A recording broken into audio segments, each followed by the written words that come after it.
موچی کا بچہ اور شیر۔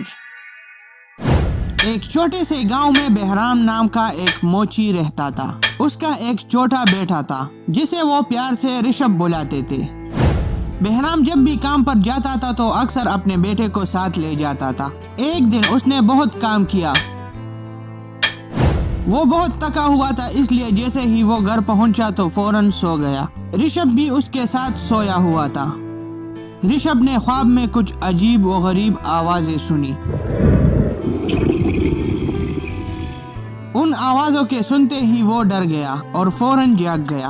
اس نے خواب کے بارے میں اپنے باپ کو بتایا۔ بہرام نے سوچا کہ یہ ایک عام خواب ہے جس کا کوئی معنی نہیں، اور ہمیشہ کی طرح صبح سویرے وہ اٹھ کر اپنے کام پر چلا گیا اور اپنا کام کرنے لگا۔ شام کو جب وہ گھر آیا تو فوراً سو گیا۔ اس رات رشب نے پھر سے وہ خواب دیکھا اور بالکل ویسے ہی آوازیں سنی جیسے پچھلے خواب میں سنے تھے۔ رشب نے اٹھ کر اپنے باپ کو سارا خواب بتایا۔ کچھ دنوں تک وہ مسلسل یہ خواب دیکھتا رہا۔ بہرام کے ساتھ فکر ہونے لگی کہ کیوں رشب بار بار خواب میں یہ آوازیں سنتا ہے۔ بہرام اسے ایک بابا کے پاس لے گیا اور اسے سارا معاملہ بتا دیا۔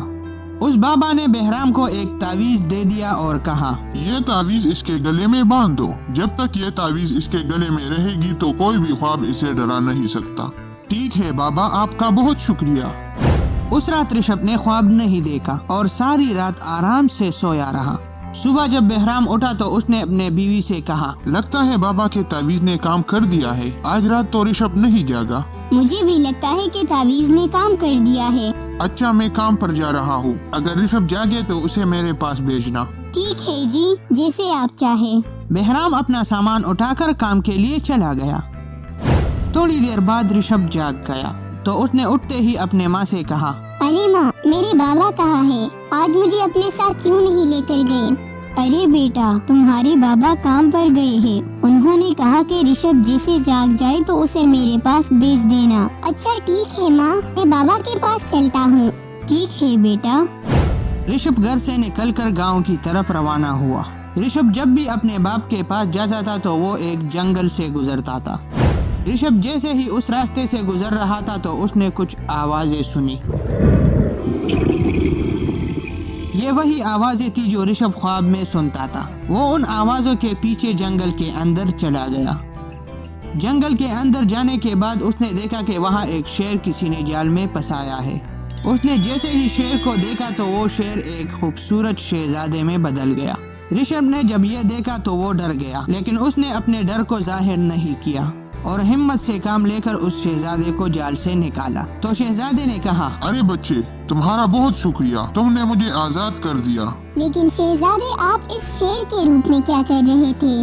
کئی سال پہلے مجھے ایک جادوگر نے اس شیر کے روپ میں باندھ دیا تھا، اور اس نے کہا تھا کہ جب تک تم پر کسی بچے کی نظر نہیں پڑے گی تب تک تم اس روپ میں ہی رہو گے۔ تمہاری نظر جیسے مجھ پر پڑی تو میں دوبارہ اپنے روپ میں آ گیا۔ میں ایک بار پھر سے تمہارا شکریہ ادا کرتا ہوں، اور کل تم اور تمہارا باپ محل آ جانا، مجھے تم سے کچھ کام ہے۔ ٹھیک ہے شہزادے صاحب۔ رشب وہاں سے نکل کر سیدھا اپنے باپ کے پاس چلا گیا اور اسے سارا معاملہ بتا دیا۔